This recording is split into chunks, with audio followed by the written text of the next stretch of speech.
Brought you by Meghdoot herbal. मुझे diabetes है। मेघदूत मधुशून्य ये हाई ब्लड शुगर और ब्लड प्रेशर को कंट्रोल तो करता ही है, साथ में ये मुझे काफी एनर्जेटिक रखता है। मेघदूत मधुशून्य खाओ, फिट एंड फाइन हेल्थ बना। पूछताछ हुई है सर, दिल्ली जल बोर्ड जो घोटाला है उसमें। पहले तो आपको ये बताओ किसने कहा घोटाला है जी, आपको अपने शब्दों पर किसने कहा है, किसने आरोप लगाया? एक एफआईआर दर्ज की गई थी सुनिए की तरफ से, उसी तो मैं आपको बता देना चाहता की हूँ, तरफ से बुलाया गया। जी जी जी। दिल्ली के अंदर बीजेपी की सरकार को काम तो कुछ कर नहीं रही, उनसे काम कुछ हो भी नहीं रहा, अपना काम तो कर नहीं रहे। अरे तुम्हारी जनता ने चुन दिया, 4-5 महीने हो गए, अपना काम करो। तुम ये दिखाना चाहते हो आज सत्येंद्र जैन को बुला लिया, आज मनीष सिसोदिया को बुला लिया, आज इसको फिर से बुला लिया, आज उसको फिर से बुला लिया। अरे भाई तुम्हें जनता ने चुन दिया है, काम करो। काम कोई काम नहीं कर रहे। दिल्ली में बारिश हो रही है, गड्ढे भरे पड़े हैं, गड्ढे हो गए, पानी भरा पड़ा है, स्कूलों के अंदर फीस बढ़ रही है, बिजली आ नहीं रही है। अरे यार तुम्हें काम के लिए करो ना। मुझसे पूछताछ कर रहे हैं। अरे इसी ईडी ने मुझे अरेस्ट किया था 30 मई को, उसके कई महीने बाद जो टेंडर हुए उनके बारे में पूछताछ कर रहे हैं। अरे हद हो गई यार, जब मेरे को तुमने अरेस्ट किया और मुझसे पूछताछ कर रहे हो कि ये टेंडर हुए। नहीं जी, आप पहले आप थे मंत्री जी, पता हो इसके बारे में, तो उसके बारे में पूछताछ कर रहे थे। इन्हीं की फाइलों से मुझे पता लगा कि मेरे को जाने के बाद ऐसी याद थोड़ा रहता है कि कब क्या हुआ, फाइलों में दिखा दिया जिन्होंने। तो फाइल में ही पता लगा कि मेरे तो जेल जाने के 4-5 महीने के बाद टेंडर हुए हैं, वो उनके बारे में पूछताछ कर रहे हैं। तो मैं अब फिर से कहना चाहूंगा, बीजेपी को काम करना चाहिए, दिल्ली की सरकार को काम करना चाहिए।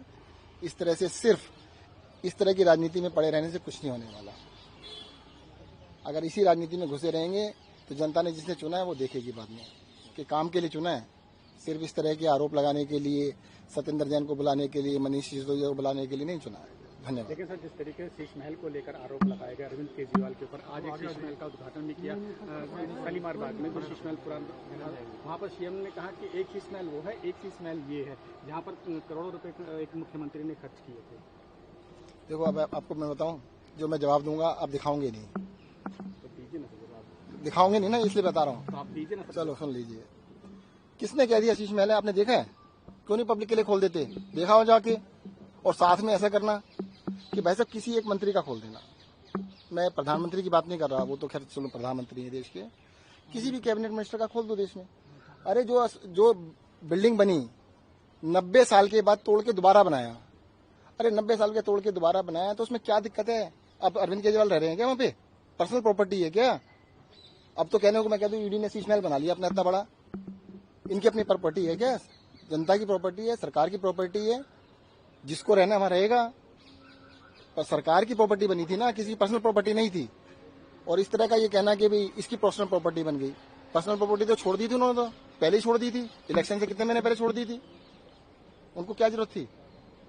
तो मुझे ऐसा लगता है कि इस बात को बार बार उठाने का कोई फायदा नहीं है। असली मुद्दा है काम का, काम को उठाइएगा। अगर काम करोगे तो जनता याद रखेगी, वरना जनता जिस जनता ने चुना है ना इनको, उस जनता को उतारना भी आता है। सर, कोई फिर से कोई सम्मन दिया गया है, अगली कोई तारीख पे बुलाया गया है? देखो मैंने आपको बता तो दिया कि भाई साहब मेरा कोई रोल नहीं है।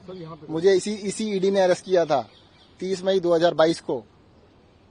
उसके बाद जो टेंडर अलॉट हुए उन पे पूछताछ कर रहे हैं। सर, लगभग 2000 रुपए का घोटाला बता रहे हैं, 2000 करोड़ का। किसमें?